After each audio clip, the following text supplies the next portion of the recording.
하나님 나라의 지혜와 현실서 민수기 27장 1절에서 11절을 말씀 교독하고 마지막 절 함께 합니다. 슬로브앗의 딸들이 나섰다. 슬로브앗은 헤벨의 아들이자 길르앗의 손자이자 마길의 증손자이자 므낫세의 고손자로 요셉의 아들 므낫세 가문의 사람이었다. 그 딸들의 이름은 이러했다. 마흘라, 노아, 호글라, 밀가, 디르사였다. 그들이 만남의 천막입구에서 모세와 제사장 엘르아살과 우두머리들과 온 무리 앞에 서서 말했다. 우리 아버지는 광야에서 돌아가셨습니다. 아버지는 여호와께 맞서 모였던 고라 무리에 들지는 않았고 자신의 죄 때문에 돌아가셨습니다. 그런데 아버지에게는 아들이 없습니다. 아들이 없다고 아버지 이름을 가문 가운데서 빼내려 하시다니 어떻게 그럴 수 있나요? 아버지가 차지했던 땅을 우리에게 주셔서 우리가 아버지 형제분들 가운데 머물게 해주십시오. 모세는 그들의 문제를 가지고 여호와 앞에 나아가 여쭈었다. 여호와께서 모세에게 말씀하셨다. 슬로브앗의 딸들이 옳은 말을 한 것이다. 아버지가 차지했던 땅을 그 딸들에게 주어서 딸들이 아버지 형제들 가운데서 머물게 주어라. 아버지가 나누어 받은 땅이 딸들에게 넘어가게 해 주어라. 이스라엘 사람들에게 이렇게 말해 주어라. 어떤 사람이 아들 없이 죽으면 그가 나누어 받은 땅은 딸에게 넘어가도록 해야 한다. 딸도 없으면 그의 형제에게 주어야 한다. 형제도 없으면 그 아버지에게 주어야 함께 한다. 아버지의 형제도 없으면 남아있는 가문 사람 가운데서 가장 가까운 사람에게 주어 차지하게 해야 한다. 그것은 여호와가 모세에게 명령한 대로 이스라엘 사람들이 지킬 법령의 규정이 될 것이다. 아멘. 하나님 나라의 땅을 분배받을 2차 인구조사가 잘 끝났습니다. 우리 모두 그 숫자에 포함될 수 있기를 축복합니다. 여러분 모두 하나님의 생명책에 기록될 수 있기를 축복합니다. 그래서 하나님 나라의 기업을 현재에도 미래에도 상속받을 수 있기를 예수님의 이름으로 축복합니다.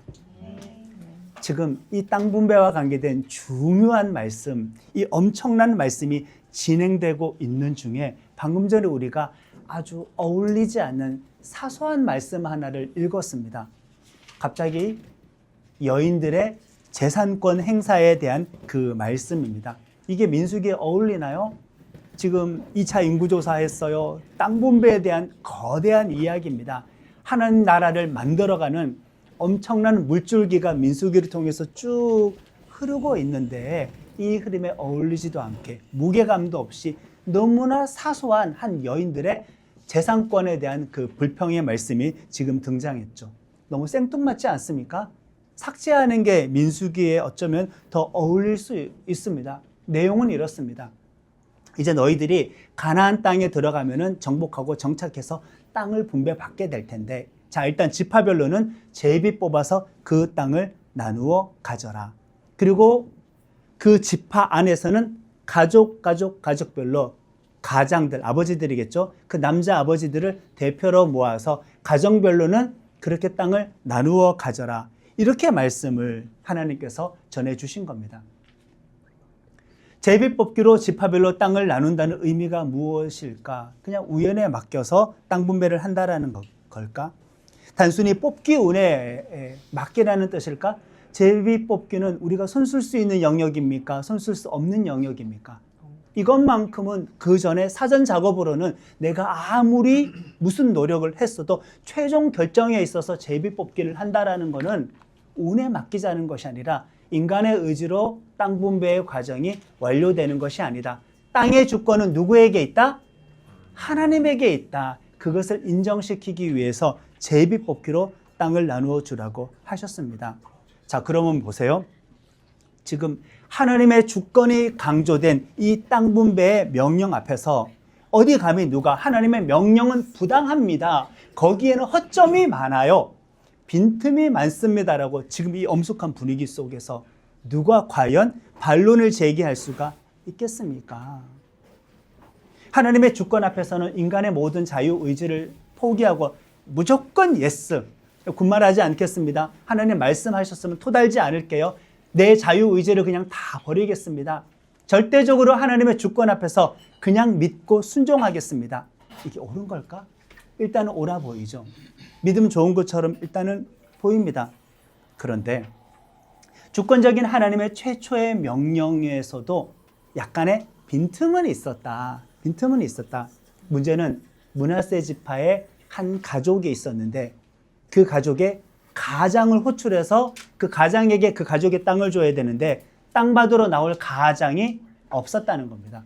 아버지는 앞서서 죽었고 그 집안에는 아들이 없었고 딸들만 5이 있는데 가장들 나와서 가족별로 땅 분배하라고 하나님께서 명령을 하셨으니 딸밖에 없는 집은 어떻게 해요? 가족이 있는데도 불구하고 나아가서 땅을 못 받게 되니 내 땅이 사라지는 겁니다. 이거 참 부당하지 않습니까?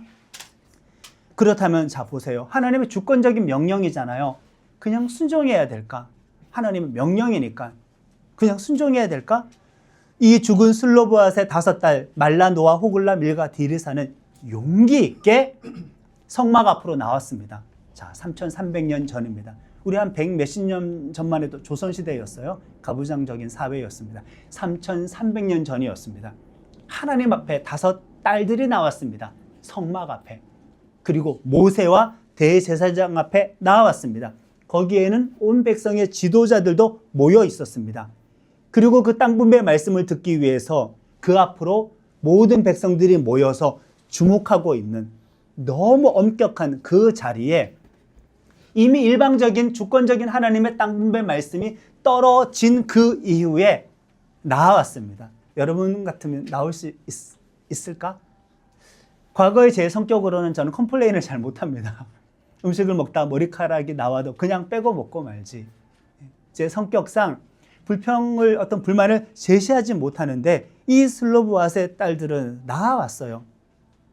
이게 왜 대단하고 용기가 있냐면은 하나님의 땅 분배 명령이 주권적으로, 제비뽑기 명령은 주권을 담고 있어요. 주권적으로 이미 선언된 이후였기 때문에 이 딸들은 아주 용기 있게 나왔다고 할 수가 있지요. 4절을 함께 합니다. 아들이 없다고 아버지 이름을 가문 가운데서 빼내려 하시다니 어떻게 그럴 수 있나요? 아버지가 차지했던 땅을 우리에게 주어서 우리 아버지 형제들 가운데 머물게 해 주십시오. 아멘. 그렇다면 이런 여인들의 태도는 지금 하나님의 주권에 반항하는 믿음 없는 태도일까요? 우리 그냥 단순하게 생각하면 하나님의 명령 떨어졌으면 군소리 없이 순종하는 게 좋은 믿음 아닐까? 저 불평 없습니다. 하나님의 말씀하셨으면 끝! 나의 자유의지로 상호작용하지는 않겠습니다. 일방적인 주권 앞에서 나의 자유의지는 그냥 바닥에 버리겠습니다. 끝! 이게 믿음 좋은 것이라고 배우지 않았었나? 상식적으로 그렇게 판단하지 않을까? 물론 하나님의 주권에 반항하는 것처럼 보이지만 그리고 하나님의 주권을 인정하고 고백하는 게 참 신앙 고백인 것도 맞지만은 우리가 잊지 말아야 되는 것은 하나님께서 주신 자유의지를 적극적으로 사용하는 것 또한 하나님의 뜻이다. 왜 우리를 이미 자유의지가 있는 하나님의 형상을 따라 지음 받았으니 창조하셨으니 우리가 가지고 있는 자유의지는 하나님의 형상의 단면이기도 하기 때문에 그거 사용하는 것에 문제는 전혀 없다. 아니 최선을 다해서 삶을 살아가겠다고 하는 것을 자유의지를 적극적으로 써서 삶을 살아가겠다고 하는 것을 하나님의 주권에 반항하는 교만이라고 할 수는 없잖아요. 오히려 모든 것을 내려놓고 나는 몰라요, 나 몰라, 아 몰라 그냥 모든 책임과 결과를 하나님께 다 돌려놓고 이건 영적인 게으름과 영적인 무책임이라고 할 수 있습니다. 아니 그래도 목사님 어차피 인간은 죄인이지 않습니까? 어차피 실수하지 않습니까? 실수와 잘못을 반복하는 존재이지 않습니까? 그렇기 때문에 하나부터 10까지 처음부터 끝까지 그냥 하나님께 다 맡기고 손 놓고 있어야 하는 게 정상이 아닐까? 그런데 모순되는 건 그렇게 맡긴다고 해놓고 맡기는 것을 하나님의 주권을 강조하는 사람이 범사에 쉬지 않고 기도하는 삶이 또한 없다면은 이것도 맡긴 것은 또 아니에요. 그냥 영적인 게으름일 뿐이죠. 그냥 나의 영적인 무기력과 나태함을 포장하기 위해서 하나님의 주권에 순종한다고 손 내려놓고 있는 것은 아닐까. 하나님을 전적으로 의존하는 척, 하나님께 내 모든 믿음을 그냥 바치는 척, 척척하지만은 행함이 없는 믿음이며 게으름을 정당하기 위한 믿음일 수 있다. 이 여인의 태도를 보면요. 있을 수 없는 일이 벌어진 거예요. 3,300년 전 여인들의 이름도 잘 기록하지 않은 그 가부장적인 사회에서 성막 앞으로 모세와 대제사장 앞으로 여자들이 나와서 우리도 땅 분배해 주세요라고 요청하는 게 말씀 떨어진 직후에 그 불만을 표현하는 게 있을 수 없는데 했다 이거예요. 이 여인들의 요청을 하나님께서 어떻게 평가하실까? 정말 적극적인 자유의지입니다.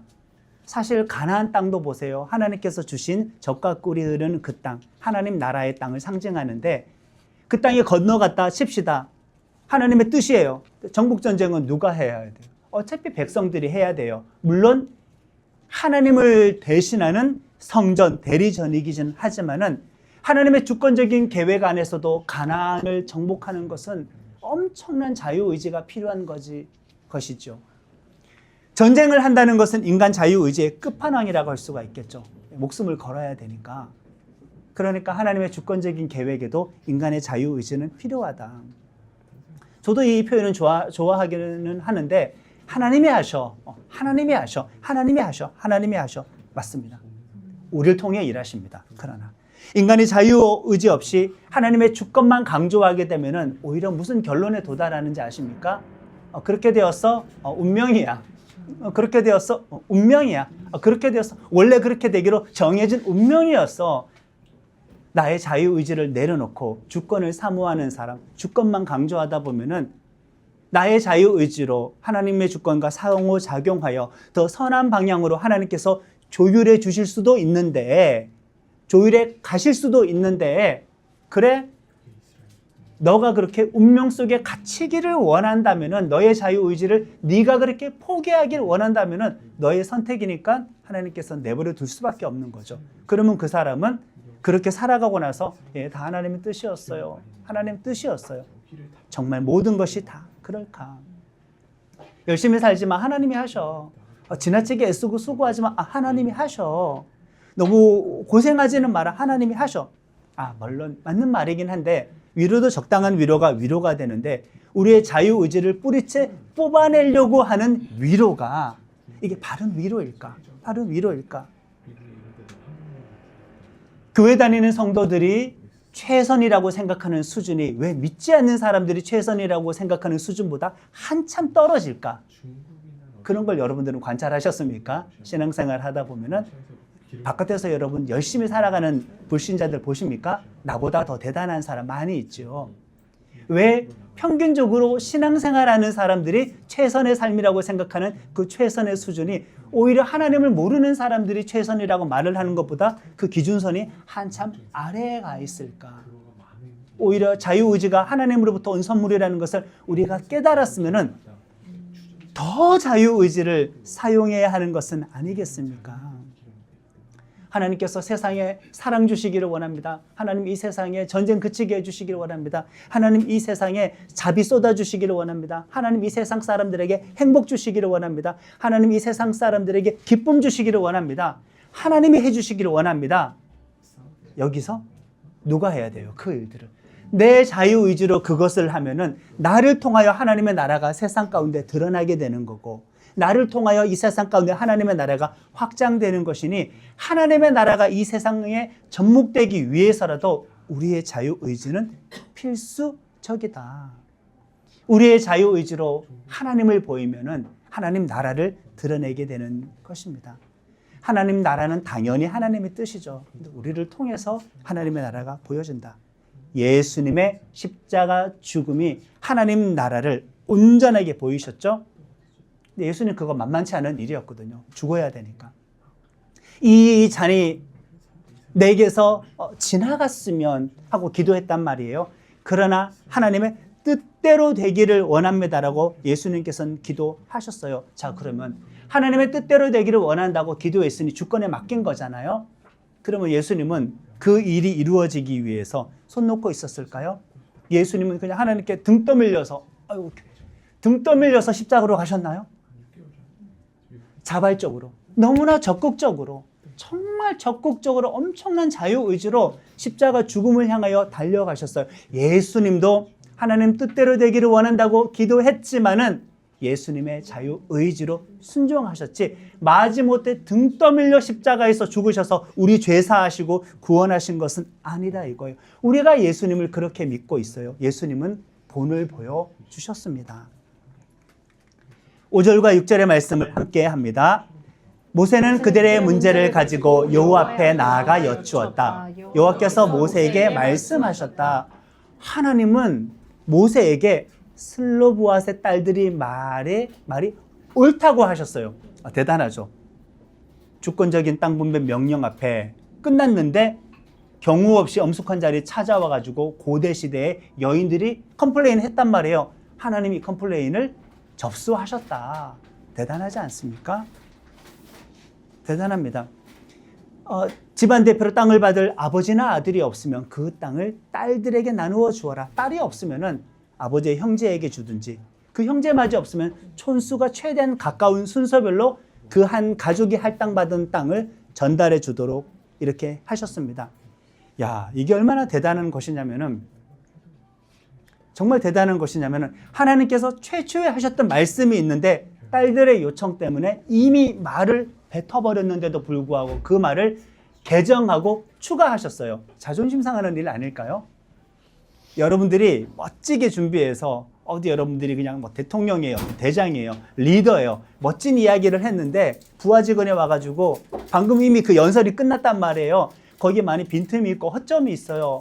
말단 그냥 직원이 와가지고, 그런데 그것을 참고해서 그 연설문을 재수정해가지고 그 회사의 회장이, 한 나라의 대통령이 재공고를 한다라는 것은 엄청난 권위를 내려놔야만 가능하는데 하나님께서 이 불평을 접수해 주셨다. 하나님의 주권 앞에 모든 자유의지가 다 굴복되어야 되는 것은 아니다. 하나님의 주권과 인간 자유의지의 아름다운 상호작용이라고 할 수가 있습니다. 참 하나님도 위신이 있지. 속된 말로 모양 빠지는 일인데도 불구하고 이렇게 하셨어요. 우리도 당연히 이렇게 할 수 있다. 그리고 충격적인 것은 남자나 여자나 동일하게 땅 분배를 약속하셨어요. 양성평등이 이루어졌죠. 엄청난 인권입니다. 3300년 전에. 또 우리가 하나님 나라를 생각할 때 현실보다는 비현실적인 문제라고 생각하기 쉽잖아요. 하나님 나라를 사는 것은 실제 현실의 삶이라기보다는 어떤 초현실적인 삶이라고, 초현실적인 세계에서 내 영혼이 사는 문제라고 생각하기가 쉽잖아요. 그렇기 때문에 이 세상에서 어떤 지식을 발휘하고 지혜를 발휘하는 것은 딱히 필요할까라는 생각을 하기도 합니다. 어떤 기술과 재능을 발휘하는 것도 필요할까라고 생각을 합니다. 하나님 나라는 초현실적인 것이고 뭐 저세상 이야기라고 생각하는 거기 때문에 법과 제도, 문서와 계약, 약속과 보증을 철저히 하는 것이 하나님 나라를 사는 것이라고 생각하지 않아요. 이것은 그냥 되어지는 대로 나는 순응하고 따라가겠습니다. 이 순종이 하나님 나라를 사는 것이지라고 생각하는데 그렇지 않다. 하나님 나라를 살기 위해서 자유의지가 필요하다면 그 자유의지도 막연하고 모호하게 말을 해서는 안 된다. 여인들처럼 실제로 컴플레인 해가지고 새롭게 추가적인 법령과 규정을 만들기까지 확답을 받아야 한다 이거죠. 이렇게 하나님 나라의 백성은 자유의지에 더하여서 현실 지혜로 확정을 해야 할 필요가 있다. 11절의 말씀 함께 합니다. 아버지의 형제도 없으면 남아있는 가문 사람 가운데서 가장 가까운 사람에게 주어 차지하게 해야 한다. 그것은 여호와가 모세에게 명령한 대로 이스라엘 사람이 지킬 병령의 규정이 될 것이다. 대단하지 않습니까? 구두 약속으로 끝날 게 아니라 율법 추가입니다. 율법 개정입니다. 대단합니다. 모세가 요청한 것도 아니잖아요. 일개의 여인들이 요청을 했는데, 자, 여러분들이라면 이미 하나님의 말씀은 끝난 상황이에요. 근데 여인들이 와서 이러해서 그 말씀에는 빈틈이 많습니다. 아들 없는 집, 아버지 없는 집은 땅을 못 받게 되는 빈틈이 있습니다. 그럼 모세는 그냥 알았어. 내가 아들이 없어도 아버지가 없어도 딸들만 있는 집, 여자들만 있는 집도 땅을 주도록 해줄게라고 단순하게 그냥 구두 계약으로 끝났으면은 저라면 돌아갔을 것 같아요. 여러분들은 어떻게 하시겠습니까? 모세의 말이잖아요. 알았어, 내가 그렇게 하게 해줄게. 여기까지만 듣고 저라면 돌아갔을 것 같아요. 다른 사람이 아니라 모세인데 굳이 그것을 하나님께 아뢰어서 하나님이 나서서 선포된 말씀 이후에 말씀을 개정하고 추가까지 하는 절차를 밟게 해야 했을까요? 엄청난 일인데 이거. 알았어, 너희들도 받게 해줄게 라고 그냥 구두 약속만 하면은 어땠을까?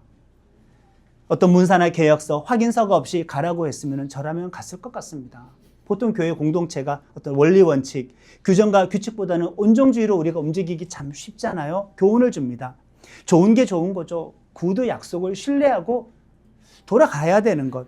굳이 따지고 들어가서 문서화해야 되고 뭐 계약서 작성을 해야 되고 도장 찍고 법적인 절차, 행정적인 절차를 밟아야 할까? 예수 믿는 사람이, 하나님의 주권을 인정하는 사람이 해야죠. 세상 생활할 때 이 부분 모르면 진짜 큰 곤란을 당하게 됩니다. 그래놓고 하나님의 뭐 주권이니까 순종할래요? 아니요. 내가 좀 더 잘 살펴봤었으면 그런 일들은 당하지 않았을 겁니다.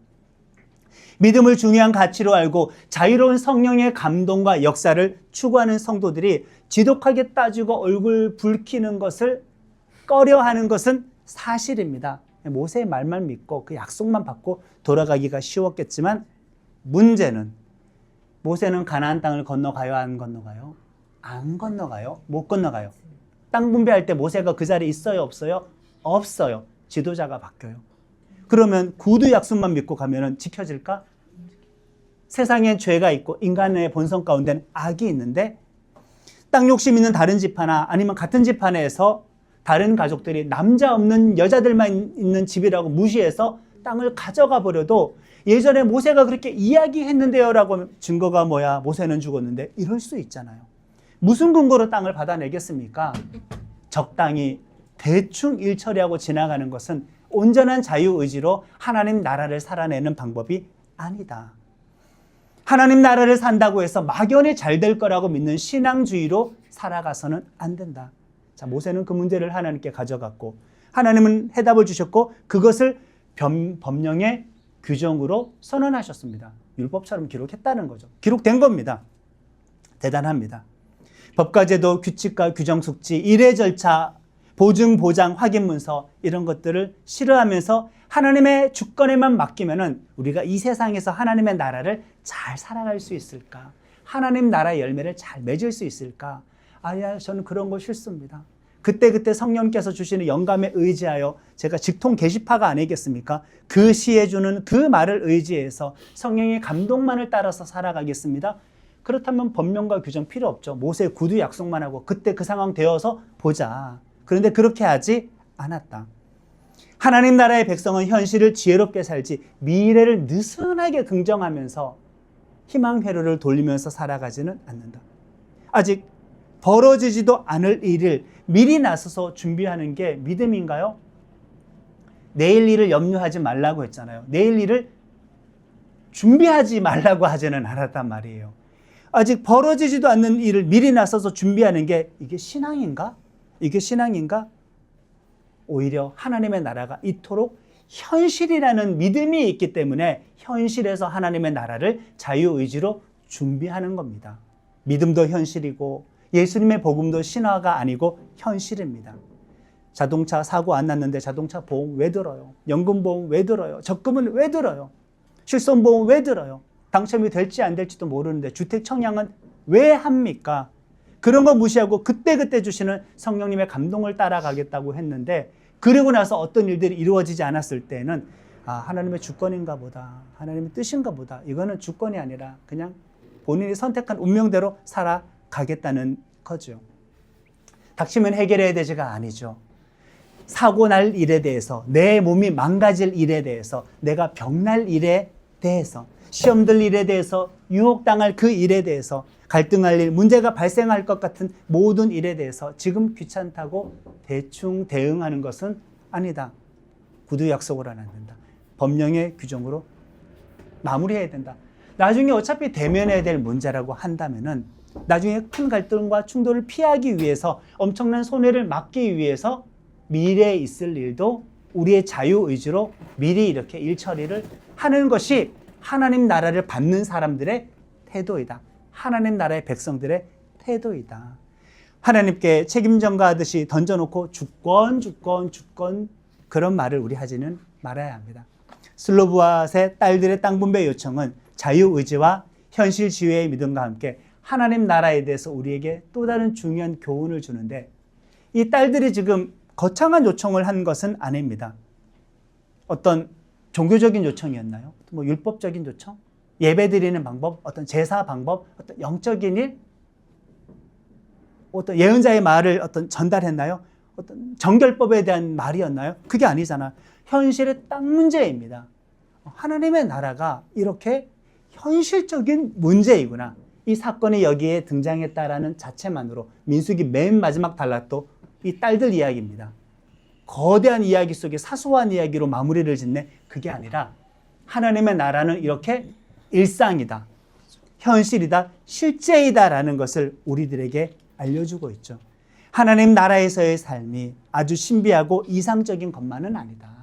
저 세상 이야기만이 아니다. 우리들에게 다가왔습니다. 하나님의 약속, 가나안 땅의 정복과 정착과 땅 분배의 말씀은 이렇게 뜬구름 잡는 이야기가 아니다. 그렇기 때문에 민수기를 공부하다가 보면은 신학생들은 알고 있습니다. 읽다가 이 이야기가 여기서 빠지는 게 흐름상 맞는데 갑자기 이런 중요한 의미가 있기 때문에 하나님 나라의 현실성, 실제성, 어떤 자유의지를 강조하기 때문에 앞서 인구조사할 때는 남자들의 이름밖에 없다가 여기에 5명의 여자 이름이 등장하죠.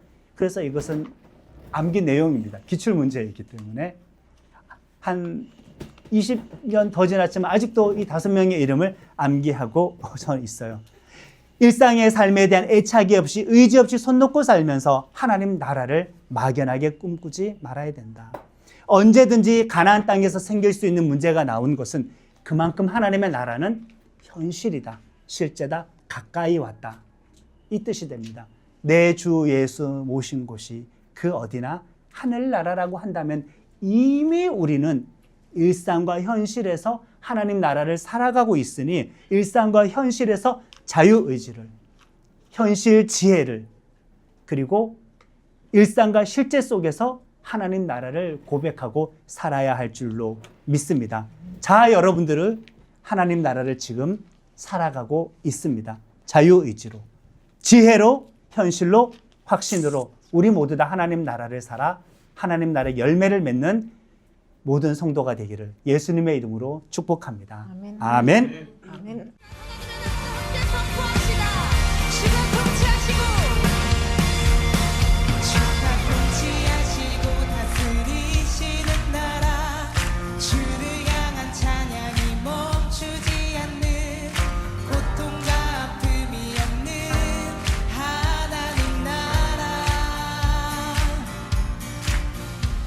저